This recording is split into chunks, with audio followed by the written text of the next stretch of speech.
Hello guys, welcome to my channel Teach Something, and in this video tutorial I will gonna show you how to fix a Windows 11 will not show incompatible driver. So how can fix this type of error? Let's get started. Before starting of the video, I humbly request you please subscribe my YouTube channel for more updates. So let's start. Okay guys, first of all in the search box type a registry editor. Open a registry editor, right click run as administrator. After opening the registry editor, first of all select a HKey local machine and expand it. After doing the stat file, find out a system and expand it. After doing this, select a current control set and expand it.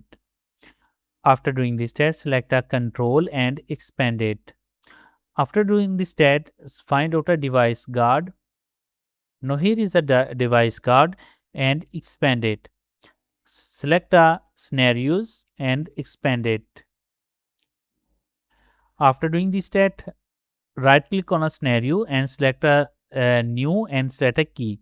And set a name is HYPERVISORENFORCEDCODELNTEGRITY. Previous infos code integrity. So set a name is, and after that write it new and click on key, delete it. Now select it and now right click on a key, delete it. Select it and now,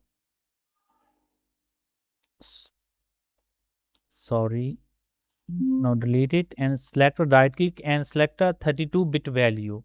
Now type a name is unable,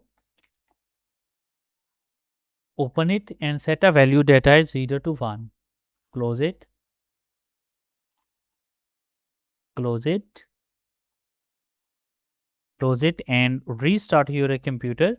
And I'm sure that after restarting your computer, your problem is fixed. I hope this video is helpful for you. Thanks for watching and please subscribe my YouTube channel.